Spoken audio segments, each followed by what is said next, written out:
What's going on, y'all?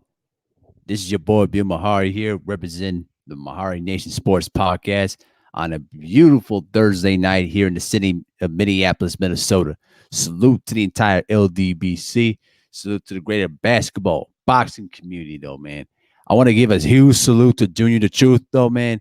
Fantastic, all hustle, no live cast. That's why it took me a little bit of a longer than expected because Junior likes to take his time on everything and, speak with his mind, but it's giving us real game, though. So, salute to him. Salute to all my supporters, though. I want to thank y'all for subscribing to the channel. We have 284 subscribers. We're about 16 away from 300. You know what I'm saying? So, appreciate through all the support, thick and thin. We're very close to 300. So hopefully that by the end of this time, though, y'all can spread the word about it too.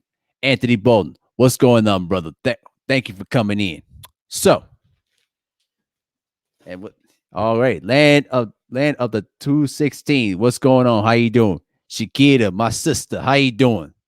Thank y'all for coming in. I really appreciate all that love and support. It means a lot. So, today's live stream is a very special live stream because I'm going to talk to you guys about a deep subject that I don't talk about it a lot in the public, but I'm talking about it to you because you guys deserve to understand about me. I'm going to talk to you guys about my journey through my own Asperger's issue and how it relates to my life. But before I do that, I want to give you guys some ground rules. All right. Everybody's free to ask any questions or have anything you want to say in the chat. The one rule is any trolling, any offensive language to anybody in the chat, you'll be blocked immediately. I have a low tolerance for any trolls or anyone that tries to say any other garbage around these live streams. So be respectful and behave and wipe your feet when you come in too. So now that the ground rules are out the way, let's get down to it. So I'm here to talk to you guys about my struggles, through my journey through Asperger's. Now, many people may not know too much about what Asperger's is. So today I'm going to give you guys some light about it and explain how this reflects about my life. Okay. Now, I'm going to explain to you guys what Asperger's syndrome is. Essentially, Asperger's syndrome is, especially one of the lower tier spectrums of the autism disorder. Okay. General Squirrel, what's going on? How you doing? Don Dada, what's going on, my brother? Hold on a sec, God. Hold on a sec, Don Dada. Let me do something for you. Hold on. There you go. You got a wrench. General Squirrels, you got a wrench. Anthony Bolton, you too got a wrench. And Mr. 216, you got a wrench too. There you go. Y'all wrenched up now, so y'all good. All right. Back to what I was saying. Okay, I'm going to read to you guys what Asperger's syndrome is. It's basically on the lower tier level, the milder spectrum of autism, okay? Now, it's basically a developmental disorder characterized by significant difficulties in social interaction and nonverbal communication, along with restricted and repeated patterns of behavior and interest, okay? Now, the exact cause of Asperger's is basically unknown. It's basically, it either could come through underlying genetics or any other causes, okay? Now, there's no specific actual treatment to this, okay?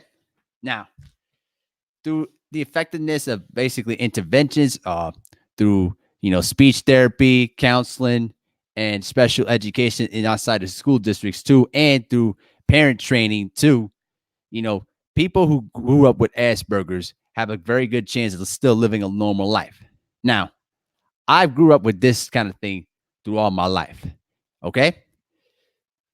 The reason why I'm talking about this with all you guys is that, it's a very touchy subject for me because I still go through this on an everyday basis. Okay.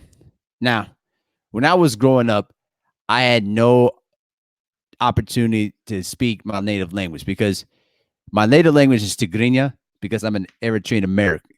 Okay. Now, The thing is that I'd had issues basically putting together words and understanding verbal cues and understanding how people react and move. Okay. You know what I mean? So I didn't learn how to speak until I was 4 years old. Okay. Now, growing up in an Eritrean family is very hard as it is.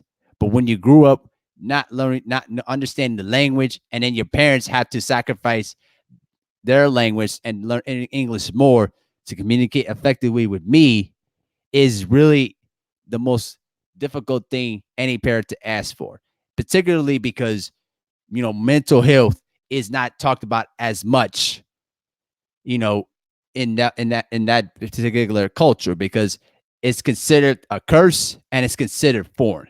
You know what I mean? Yep, General Squirrels, not a problem, man. Yeah, for sure. Yep, I've grew up with this all my life, Mr. General Squirrels. Yep, Don Dada, no problem, man. So basically, my mother did a whole lot for me to really just try to make sure that I was given an opportunity just to live a decent life, to live a normal life. But unfortunately, my dad just could not adjust to it very well. Now, my mother did everything she could to try to help me, you know, you know, figure out a place in this world, okay? Because I was basically isolated through other kids around me. None of them understood me. None of them wanted to do anything with me. They all just looked at me as just another weird case. You know what I mean? And throughout that time, I didn't have many friends. I didn't have many people who had their best interests at heart for me. And it was very hard to try to, build relationships. You know what I'm saying? Mark Stearns, how you doing, brother? Thank you for coming in. Now, when I was going through that as a kid, my dad, you know, had decent understanding of it, but really didn't do much to try to adjust who I was as a person. He thought he could grew up, he could treat me the same way that he was treated when he was growing up in Eritrea, which is basically, the physical discipline, you know, that kind of thing. And unfortunately, as of now, it created a barrier in our relationship where, I that it was basically it was basically unpreparable. You know what I mean? So at that time, I went to a special daycare, which is basically emphasizes with people with autism and also other mental and physical disabilities there, just to try to, learn how to talk, learn how to interact with kids, learn, basic uh, social cues. You know what I mean? Because I lacked all those things. I was basically behind everybody. But the most difficult challenges for me was back when I was a kid. Back, I should say, when I started from kindergarten all the way up towards the sixth grade. Because when you're at that age, kids at that time, they could be very, very cruel. I only had very little friends, that didn't understand what I go through. And I had teachers who just tried to, do the same, this kind of, discipline, the kind of, you know, yelling and all that stuff towards me. And it just never really worked out well because I was a different case and I was trying to, try to figure out my way in this world. And kids would call me all sorts of bad names, and basically, a freak, you're weird, you ugly, and all that, and basically all that, and also the racial words along the way too. Um, there was one teacher in mine that really did made a huge difference in my life, and I could say without even thinking about it was my true father figure, and his name was Tom Johnson. You know what I'm saying? He was a special education teacher, but I call him my father figure to me because he taught me how to be a man. He taught me how to, talk to kids, how to ask what you need, how to, you know, write, how to, do basic subjects to try to survive in elementary school. And when anytime I felt like nobody cared, nobody was going to listen to me, he was the only guy that, that I could go to as a teacher, and he would listen to me and would give me the best advice that would help me develop as a man. Now, I'm getting a little emotional about this, so, you know, so bear with me. Now, the thing that really, agitated me was just my emotional stability. There were times where I would misunderstood a kid or what they were saying, or some kid would say something that I felt like it was crossing the line, and I would get physically confrontational. Okay. Now, the thing that I sort of had, one of my regrets, is that I should have understood how to contain myself at an earlier age. You know what I mean? I would, hit kids. I would fight with other kids, during recess and all that, because I just felt that I was trying to defend myself, and I would either be on the receiving end again, my behind beat, you know, or I would be the one getting in trouble just for trying to defend myself, you know, and it just wasn't fair, because kids would just try to get in your head and try to get you out of character, and I had no control of what I would do. General Squirrels asks, "What was your father's home country?" Eritrea, sir. He was actually a war veteran there, during the 80s there, but the downside is that he and his war experiences never really recovered from it. I could say it was probably from PTSD, but I really don't know because he doesn't really talk about it as much. But he he was the guy that did the supporting part, just doing the job, putting the roof of our heads and all that. But in terms of, giving the love and admiration, or just giving me confidence, he fell way off the mark. He failed at it miserably. And I had to find it somewhere. And thankfully, Tom Johnson, my former special education teacher at that time, during the late 90s and early 2000s, was that guy that filled that void, because my father was completely absent when in terms of that. Now, we fast forward to the now we fast forward to the middle school times. Okay. During that time, I started to realize that I was going through actually the growing stages, and how I would interact, how I would try to talk. Society was changing. You know, people were changing. How we talk to people were changing. And I'll be honest with you. I felt like I was behind all of that, because people were saying things, and they were, doing other things. And I tried to do my best to try to fit in. And most times, either I would get ridiculed for that, or I would just say, or just kids would just, not accept me. And it really hurt me for a very long time. Some of it still hurts about it to this day, because I truly believe that, you know, that I should have been much more mature of as I could have been. You know, this is where most of my anger issues came into play, because as I got older, my anger would get the best of me, because I felt like, kids were trying to, get me out of character, or just trying to get inside my head.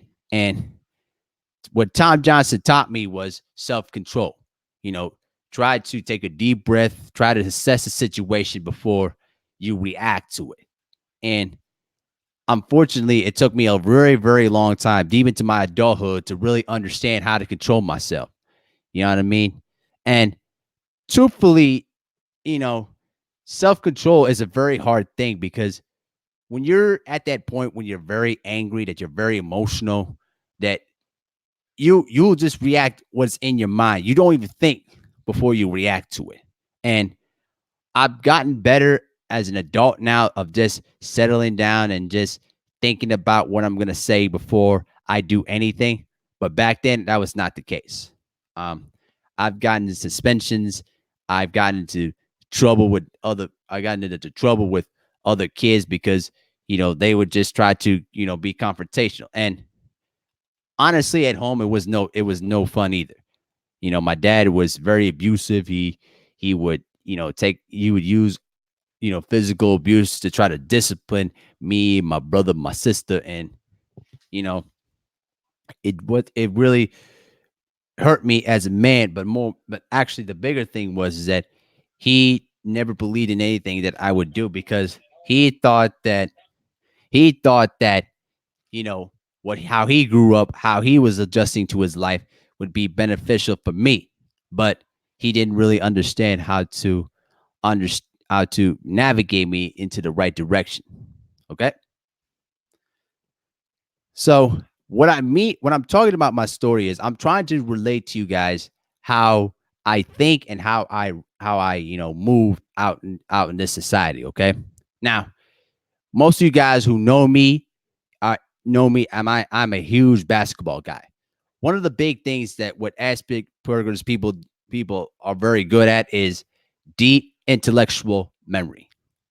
Because of the fact that I love basketball so much, I would spend hours watching old basketball games, just analyzing plays, analyzing players, and just analyzing the entire game. And I would read history books, different accounts of history, and really the big process for people with Asperger's is that their memory is so basically like a photo album book type of mentality where they can just remember things and memorize them to a complete science. So say somebody is trying say a kid, either a boy or a girl, is going to want to try to learn the stock market.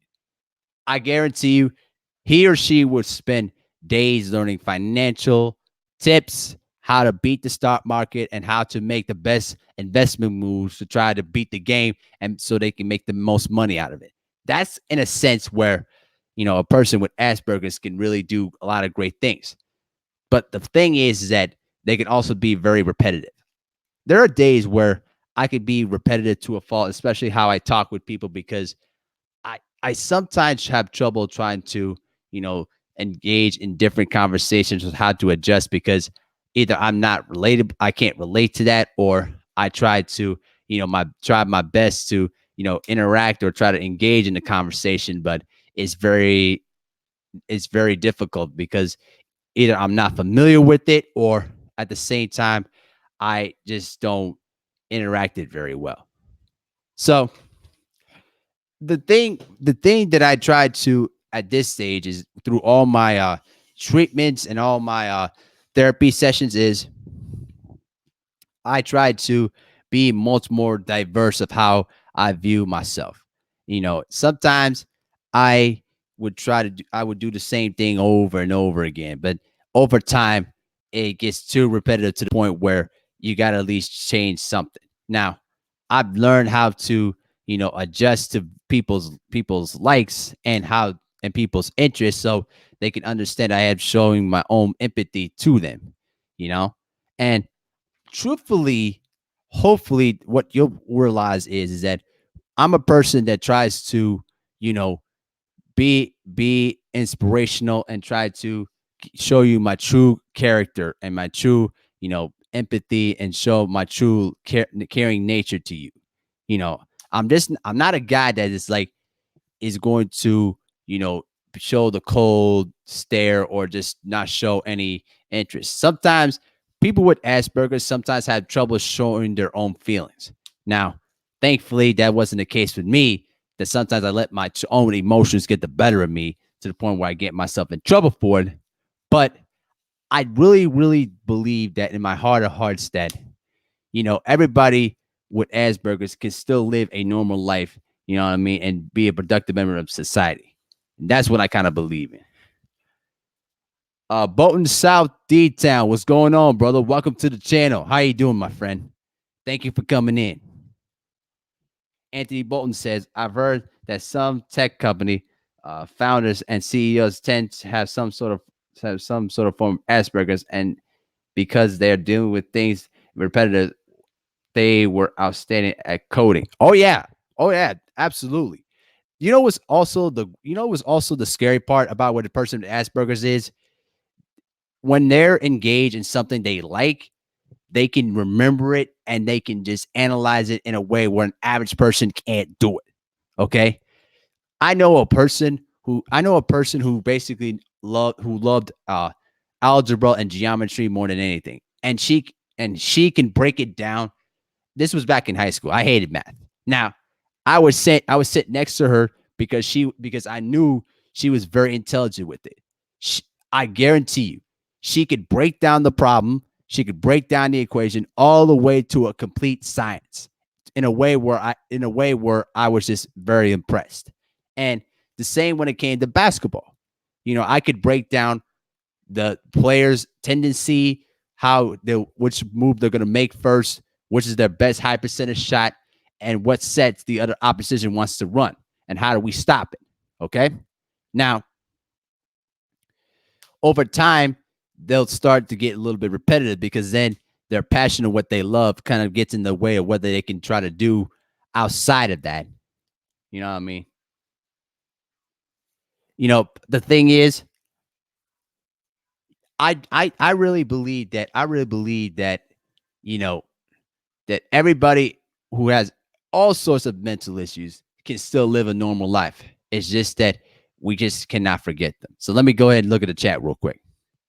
Hustle Slim, he says, Abir, I'm listening here, no typing. Just wanted to let you know I'm in here. No problem, man. I have no problem with people just listening in, because I know that they're ingesting they're ingesting my experiences and my story, so you could understand who I am. I'm not trying to be here to try to be somebody that I'm not. I don't try to cover I don't try to cover you know my personality, or say. I try to give you guys who I am and let you see the inside theory of my personality. Now, I'm going to get into the basketball stuff when it comes to my Asperger's there. But let me get a drink of Gatorade first.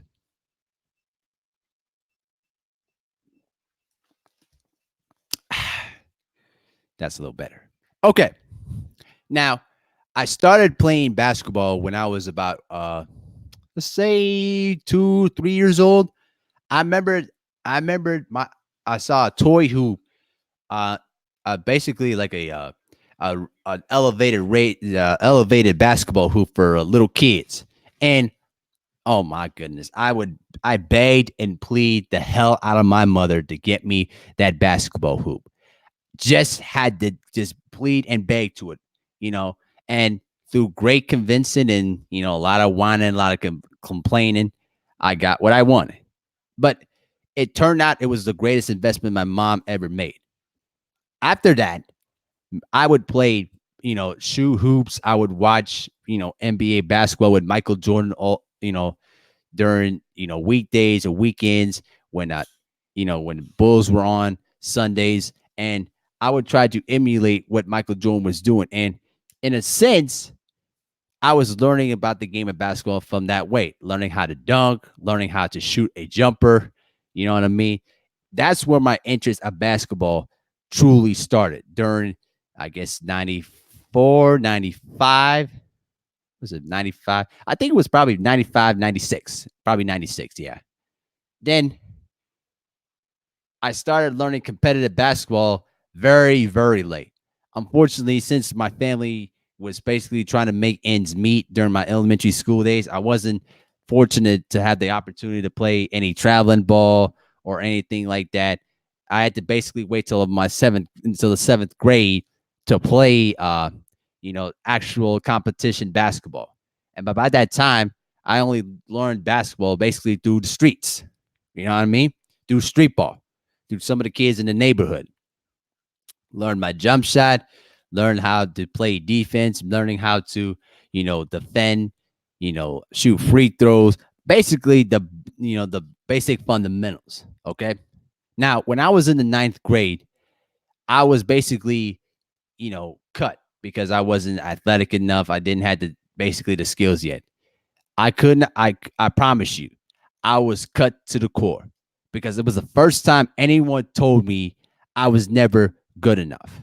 And there was somebody at the bus that saw me cry my eyes out. Oh, I still remember that day when I was crying, very emotional. And what he basically grabbed me and said, listen, you gotta go in there, work on your game to not just prove to yourself, but to prove the coach and all your contemporaries, you know what I mean, that they made a mistake. Now, when I moved from Hopkins to Shakopee, I remembered I remembered that day that I'm going to improve my jump shot. I'm going to improve my basics to try to make sure that nobody, you know what I mean, nobody will ever cut me ever again. Now let me check in the chat real quick. Don Donna says, smash the like button and subscribe. This is real talk. Keep teaching, King. Thank you. Appreciate it. Anthony Bolton says, that's just like the movie The Big Short. The character Christian Bale played was a CEO of this finance company, and he predicted that the stock market would crash based on his study of the stock charts. I actually never seen that movie before. I may have to go check it out. Probably, I most likely will have to check it out. Thanks for the suggestion. So, when I moved to a little town called Shakopee, Minnesota back in 2008, I was determined, to show that what happened as my freshman year will never ever happen again. Okay. I worked on my jump shot all summer long, all my basics, just basically learning the basics. Okay. Now, sadly, there was another kid that they were looking at, and he got the spot over me. And I was so, I was so angry and very, very discouraged because I felt like I was better than that guy. And it just, they gave me the opportunity to be a team manager just to make sure that I would still could participate in practice or something like that, just to make sure that I'm still involved with the team or something like that. But it still, it still grabs at me to the core about that. But I kind of just learned to let that go. Now, when I basically got cut again, I basically had to ask myself, what do I need to do to show that I can play at this high school level? And the varsity coach was very humble and very nice enough to show me, here's another way to teach yourself. Lay down in your bed, practice your shooting, practice a different shooting form, practice learning how to shoot with your elbow elevated instead of behind your head. And I did that every single day before practice and after practice. And what I discovered was that it allowed it basically my hands were basically squared to the basket better. You know how you basically learning how to shoot basically with the basic, form. I basically taught myself how to shoot with the same basic form. And repetitively, I did that every single day. Practice, practice, practice. You know what I mean? So what happened was is that I found that I could hit the three with more, with more frequency, and basically I was a consistent jump shooter. Okay. And then I basically taught myself how to, shuffle my feet, move my feet laterally and don't allow nobody to get past me. And when I was a junior, I made a junior varsity team. And I put in tons of work to improve my conditioning, to improve my defense, to try to show that I can play at a high level and am worthy enough to play at a varsity level. Then as a senior, I made my varsity team and got some bench minutes, even though I wasn't able to start. I showed from that day that I will never take no for an answer. I was cut twice, but I never stopped believing that I could basically be a good player. And it translates to that to my Special Olympics basketball career. Because I would tell guys all the time, you know what I mean, that that just because you got cut, that doesn't mean you can't stop working. You know, you just gotta stay after it. And somebody will give you a chance. You know, not just on your skill level, but basically on your work ethic and how much are you willing to give to show that you're willing to get better. You know what I'm saying? So let me look at the chat real quick before we can continue. Anthony Bolton says, yes, Abel. Christian Bale's character, which was based on a true story, that the way that Asperger as well, and he bet on the whole company assets and on the fact that the market will crash big time, and he won. Wow, cool. I'm gonna go check out that movie though. So yeah, Anthony Bolton, I will check that out. General Scroll says Curry has a non-conventional three. Oh, of course, yeah. Curry's three is just a quick trigger. That's what it is. This his basic form is just basically a quick trigger, but it's very, very accurate. Marquise Johnson, how you doing, brother? Thank you for coming in. Well appreciated, brother. All right. Let me get it. Let me get my generate name real quick.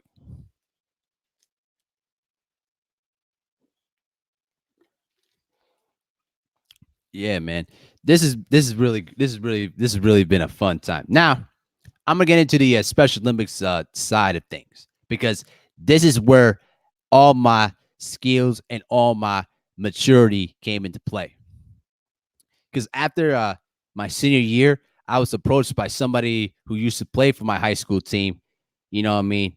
And basically asked me if you wanted to play Special Olympic basketball. Now, at the time, I fell into the same stereotypical, belief of, oh, it's for people that basically, can't move or have no life and all that.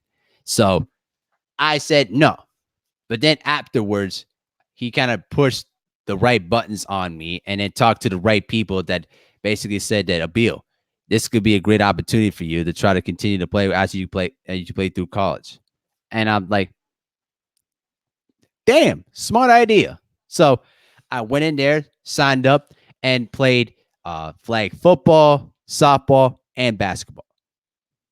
So my first year there, um, walked into the gym, didn't know who anybody was, and tried to, be an outsider. Didn't want to, step on anybody's toes. Uh, it was the first 3 years was a very, they were basically growing pain years. Was, I was being hit with technical fouls nonstop. Most of the technicals were not towards the referees per se. It was towards talking and yelling at my teammates, just verbally lashing out at my teammates. And the referees didn't like what they heard, and they would hit me with technical fouls for, either some of them, most of them were justified. Sometimes some of them were not. But I developed as a reputation as a very heated and confrontational person.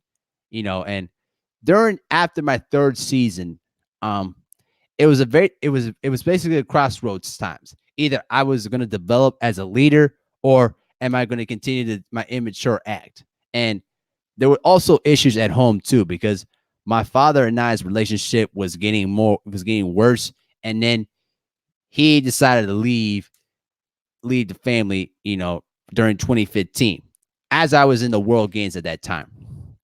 So he made his decision to leave as I was trying to, learn my maturity. Okay. So that time, um, that fourth season, I I made a decision.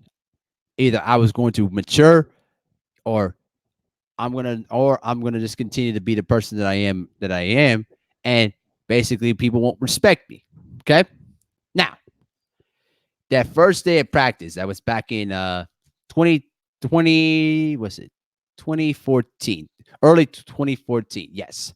So I started to take more counseling and anger management courses to try to calm my nerves, but also learn how to interact and communicate with people exactly what I need. Okay. Now, one of the first things that I learned with my emotional stability is, just taking a deep breath, and sometimes walk away, take a drink, and just try to, calm yourself before you go back out there. All right. So at that time, I was much more of a teacher and much more of a coach on the floor. I started listening to my coaches more, and started to, try to bring out the order what the coaches wanted, and also bring the team together to be that calming influence. Because what I learned was that my team feeds off my emotion. So I knew that if I kept letting my emotions get the better of me. In short term, I might get good results, but long term, it will not work. Okay. So I had to learn to calm myself and try to be careful of the words I say. Now, I also had to learn about my teammates too, because sometimes you got to get on them a little bit to try to get the best results out of them. And then there's some of them that have, that don't like to be lashed out like that. So I had to basically learn my teammates and also how to push the right buttons on them to try to get the best out of them, you know. And for a few months, I started to try to interact with my teammates more effectively and try to get them to understand that I am more sociable and I am a friendlier person than I basically put out there in the first place. So we went undefeated that year, and then after that season was over in 2014, we were selected to play for the United States in the World Games. Okay, you know what I mean? So in a sense, though, we were. I felt like life was rewarding me for controlling myself, and I was beginning to you know both realize what my potential could be. You know, and that same time, I also transferred to the University of Minnesota though too after spending 3 years from Normandale Community College after high school too. So in a sense, I was learning about what I could do as for my education, but also what do people look at me when my college days and when my basketball days is over with. So in a sense, I was trying to carve out my legacy, just carve out what people think of me, you know. So I'm gonna get into the USA thing in just a moment. So let's go ahead and look at the chat real quick. Boxing and barbecue. What's going on, brother? Welcome to the channel, sir. He said, dope conversation, LBO. Thanks, man. Appreciate it. The Perfection says, up in here for the first time. Salute. Thanks, man. Thank you for the support. I really appreciate it. Yeah, man. I'm telling you, this has been a very, very insightful conversation. I'm really appreciative of everybody that's been engaging in the chat, though. It really means a lot. It really does. Yeah. And also, I want to give a special thanks to 70 Sports TV and also Junior the Truth, two of my favorite people in the LDBC. They always give us the young people like myself, game, advice, and just listening to them, makes you want to strain your life out and want to make you wants to motivate you to do better in life, and that's what I really take when I listen to those two men every single day, you know, and Fanon is a genius and really knows his stuff. Those guys are the people that you want to listen to because they give you advice that you need so you can further develop yourself as you get into your adult life. And that's what I want to, and that's what I'm trying to do as I join through the LDBC. You know what I mean? Let me get a drink real quick. My throat's really getting dry. They're talking a lot. Man.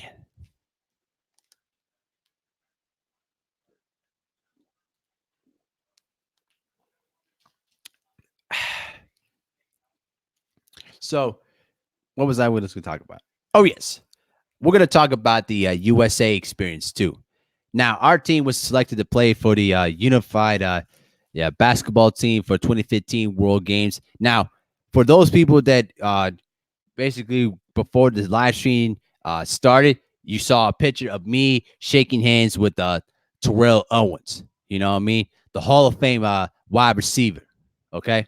Now, the best part of that whole LA experience in the summer of 2015, which is I spent a lot of good time with Terrell Owens. I talked about my story and he talked about his upbringing.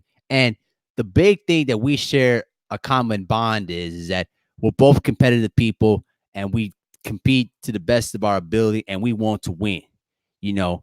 And I always felt that people misunderstood T.O. because of the antics, because of the stuff that the media tries to portray him behind the scenes. Now, some of it was justified, but a lot of times it was not. I felt that T.O. was very poorly unjustified. But the point is that me and T.O. who we understood each other because we were both black men that were very competitive and we want to win at all costs, and truthfully, I saw the kinder side of To that people don't see often.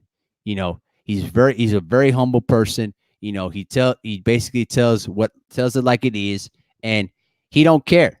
You know what I'm saying? He tells it like it is, and he has a very caring heart for people that he respects, people that he admires. And that day forward, I he earned my respect, and I earned his admiration for me. And I'm forever grateful of To, for not just being there for the World Games too, because I mean he could have done it for publicity reasons, but being together during that whole week during that whole week in Southern California was really a wonderful experience, and one that I will always treasure for the rest of my life. You know, and also another thing, I did also have the opportunity to play in the world's most famous arena, Madison Square Garden, during the 2015 NBA All Star Weekend. It was basically a sponsored unified basketball game by Special Olympics, and I got to play with lots of legends. You know what I mean? Um, a lot of times I realized that you know that that my sport that I love at basketball goes beyond that. You know, I'm being when I look at myself in the 4 years after World Games is that people around me in the Special Olympic community and also in the Eritrean community look at me as just like a role model of what they can be despite the adversity that I've been through. Yes, I can't speak to Greenland. Yes, I was never born in Eritrea.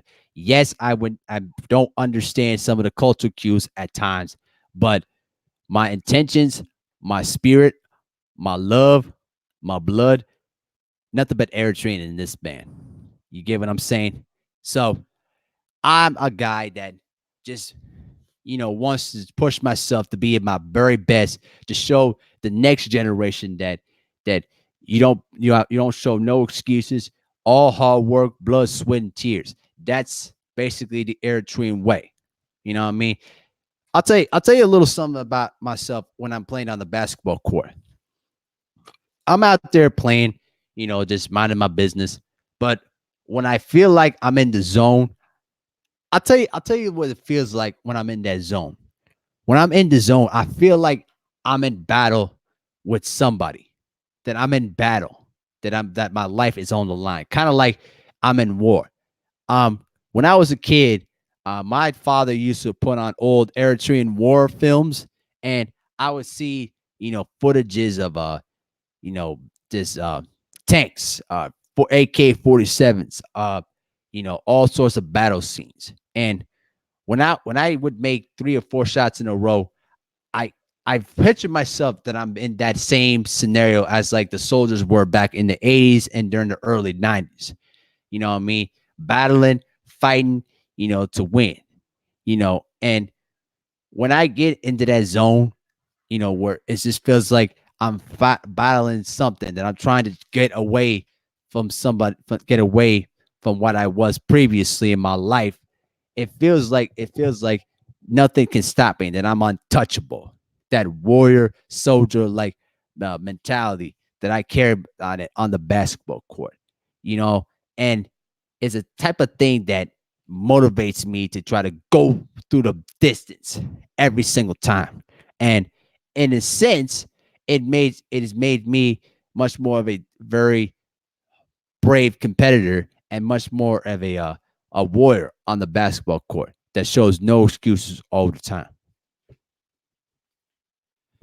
Now, what I do outside of basketball is I like to talk with kids. I like to, share my knowledge with other kids too. I just like to pass on all my story to basically hopefully build some confidence in a kid that is trying to figure out his purpose in this world. And what makes me more proud more than anything is that through all my battles, through all the adversity that I've been through in my life, I'm a guy that, I will always never ever say die. I will never give up. Even when I've had my failures, even after college, even after all my failures, have to get up and keep on battling. Because if you give up, you basically succeeded, that life has beaten you, and you'll never be able to see the potential that you have if you just decide to stay on your behind and not do anything, you know. And I am a person that, yeah, I've had my highs and my lows, but who I am as a man always stays consistent. I keep myself accountable. I don't try to show any excuses at all, but I'm good at this. I'm learning at this point to accommodate myself and ask what I need to try to make myself better. So that way I can keep improving on the skills that I'm lacking to make sure that I improve, in every phase of my life. And that's what I try to push myself every day to do.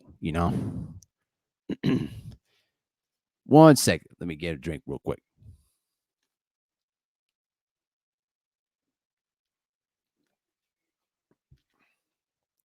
So that's what I try to persuade myself in my life every day.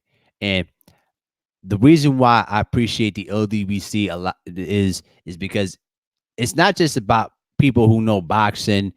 People have different opinions, which is totally fine. There's a respect and there's a cohesiveness that I admire the most. You know, I was worried that when I decided to send out a super chat or a like or show people my video, you know, I feel like you know either I would get judged or ridiculed because of basically what I stood for or what I do outside of the LDBC. And when I've shown people my Special Olympic videos, to the brothers, there's a lot of love and admiration there because I am a guy that through all my circumstances, has made a great life out of myself. And there's still more good things in life to come. Okay. I want to show my children that, through all the battles and all the adversity, we made it together and we're going to make it through the promised land. Just like what Martin Luther King said, that that we are as a people will get to the promised land. And that's what I tried to persuade. Now, I know I was basically off branching a bit though, but basically what I'm trying to persuade to you guys in my story is, people with, not just with mental issues, but Asperger's or autism or any kind of mental issue. It's not just because that, these people need help too. Is that there's still people out there that who push themselves to be independent, but also to try to push themselves to try to be at their absolute best. And I'm a guy that, I believe that everybody deserves an opportunity to fulfill their dreams, their goals, and their aspirations. You know what I mean? And truthfully, all the people that are here, that all my subscribers know that, what I say, I mean it from the heart and I mean it through my intellect. There's nothing fabricated, there's nothing phony about who I am. I try to be as thorough and as honest as I am. Sometimes I'll misspeak, sometimes I might stumble on my words a little bit, but you know, I'm a guy that means so much in this world. And that's what I try to persuade to people who are listening in this live stream that, that even through my ESPN videos, through my Special Olympic videos, I'm a guy that, just wants to show that you can make a difference in this life through all this hard times in society, that you always can make a difference in life. And that's what I try to push myself to be every single day, you know. And I'm thankful for all the people that have been supportive of me. Rest in peace to John Johnson, you know, my real father in life. You know, I'm just gonna head. I'm just go ahead and say this though too about him because I was supposed to talk about that a bit in the during my what's it seventh midway through my seventh grade year. Um, in January of 2007, he died of cancer, and it was the first time anyone significant in my life, died. And for almost a week, I was crying, because he was a father to me. He was like a father figure that, you know, made me the man that I am today. And if he were here today, I would say, thank you. I love you. You're like a father to me. And what you've done to me can I cannot repay you enough for what you meant to me. And I'm so grateful of your humble spirit, for your advice and your teachings to me. Without you, I would not be the Special Olympic athlete that I am. I would not be the U of M graduate that I am today. And that's how much he meant to me. So thank you, John Dodson, and rest in peace. So I know I was going off in a little bit of a tangent there, but basically the point that I'm using for this live stream is that people deserve an opportunity to do something great with their lives, but it has to be up to the people, not just the people in our society, but families have to take investment in their kids. They have to show their kids that they care, okay, that they're willing to adjust, because sometimes parents stick to the old principles that they were taught. Sometimes it worked for them, and that's how they were able to survive in this world. But when you have your own kids and you have to give them the teachings that you need, and if you got a kid that isn't receptive to that, in the long term, it's just not gonna work. So I highly suggest to the parents, get to know your kids, understand them, but hold them accountable. Because if you hold them accountable and share that loving nature to them, they will make the absolute effort to change themselves too. I know without my mom, I would not be the person that I am too. My mom pushes me every day to, show my kinder side, how to, make better decisions as I get older as an adult. And when I do have my family, I'm sure as hell going to ask her how do I try to retreat my kids, but also how to, be the best kind father that I can be, so I don't make the same mistakes my father did with me. Okay, so that's the message I want to send out there. Invest time with those kids, with your kid who may have Asperger's, because if you don't, if you honestly don't do that, they're going to resent you for life. Even if you did all the necessary things that a man should do, if you don't give him that love and that admiration, you know what I mean? Because the thing is, if you don't do that, they're going to resent you, and they're not going to respect you as a parent, and they're not going to respect you for the presence you bring into this world. Okay, you know what I mean? Take the time to know your kids, teach them something. Okay, 1 second.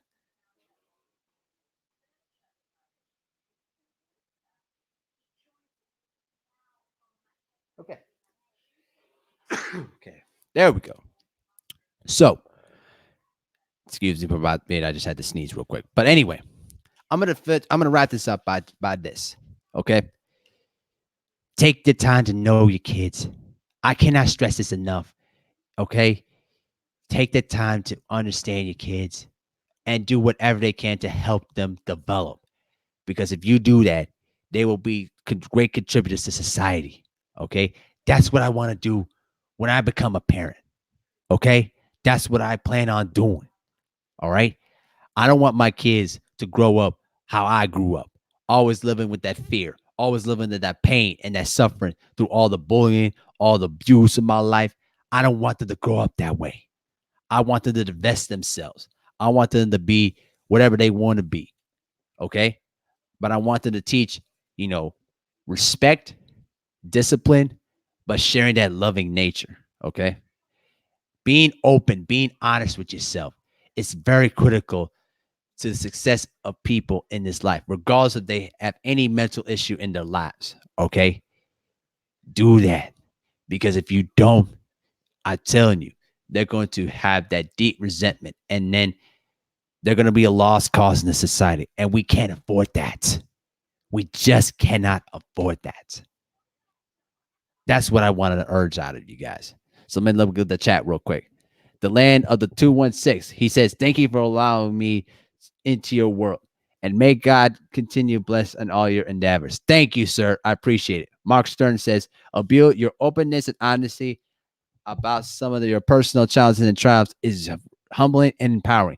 This is a truly this is a truly a conversation among family. Much respect and support as always. Hashtag LDBC. Thank you, Mark Stearns. I really appreciate that. You see, this is what the LDBC stands for: community, family. Okay. Yes, we're gonna have disagreements. Yes, we're gonna have some mishaps along the way. But if you learn to communicate and talk about that, and get your issues out and work it out, then we're doing a great service to that community. Okay. Now, what it comes around to is this. Okay. My mom invested in me to try to be the best person I can be. Okay. But my journey is not done yet. Okay. I'm only 26 and my life is still moving forward. Okay. I haven't done anything wrong. You know, I had to go out and find greatness in some form, way, or fashion. Okay. I got to go out and keep pushing myself to trying to find that trying to find that purpose in life. Okay. So the big thing that I wanted to encourage to every parent that's listening in this live stream, that is out there listening in our society: invest in your kids. And I cannot say this enough. And I will keep repeating this because it's very, very important. Take the time to know your kids, invest in their interests, but also teach them right from wrong. Okay. If you teach them right from wrong and you teach them how to be a woman and how to be a man, I'm telling you right now, they're going to be responsible people that will make the right decisions. If you don't do that, it's going to reflect on who of your failures in your life. Okay.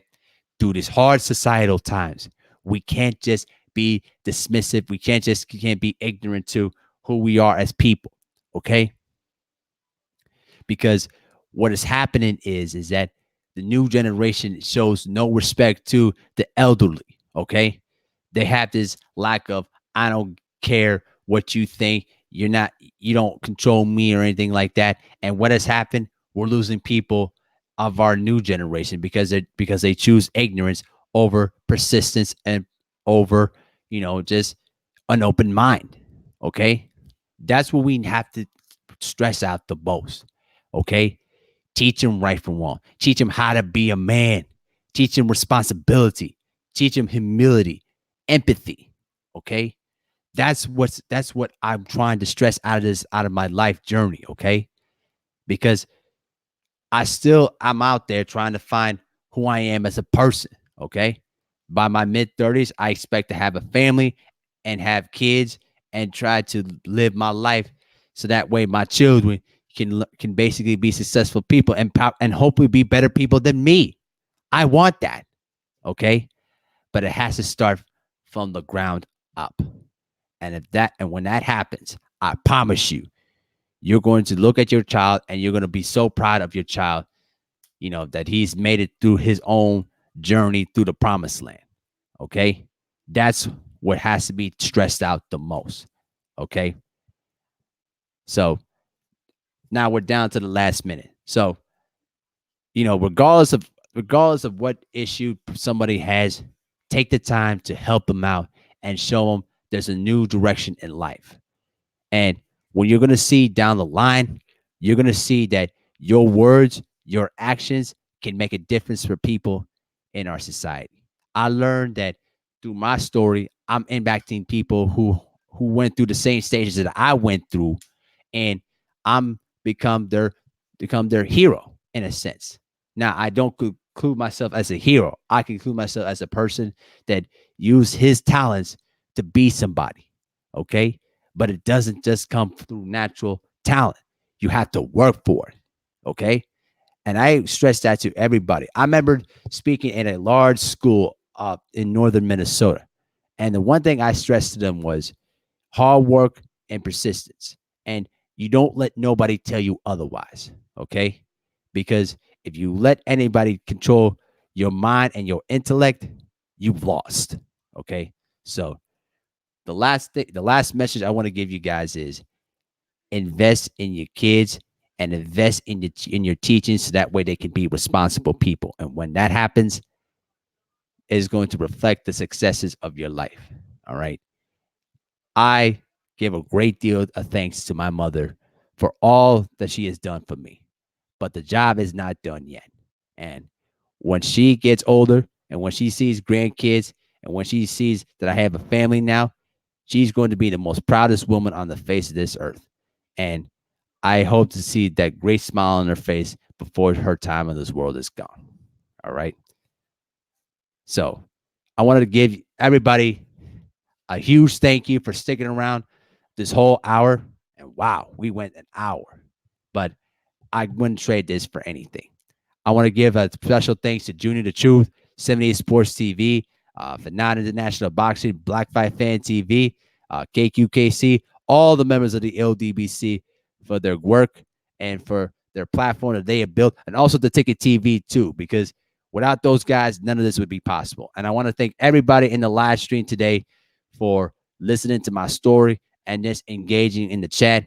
You guys were fantastic. So tomorrow I'll be back same time, and we're going to have episode 3 of Basketball Conversations, where we're going to discuss basketball, all right, history, and also want to talk about the USA team and how much they've been struggling. Their struggles really reflect of how the gap of the international team is starting to gappen. Okay, so all that and more tomorrow. But I want to give a special thanks to everybody that has been here in the chat. Feel free to hit the like button on the way out, and feel free to share this live stream too. All right. It really helps with the engagement. It really helps spread the word out there. But I want to give a huge thank you to Junior the Truth. Salute to that brother, the Ohio board player made. You know what I mean? Doing his thing out there. I really respect him as a OG, giving me the instruction and giving me all the changes and everything like that. So I'm gonna go ahead and shut this down. This is Abil Mehari, representing MehariNation Sports Podcast. Salute to the entire LDBC, and have a great night. I'll see y'all tomorrow, 9 p.m. for episode 3 of Basketball Conversations. Have a good night, everybody.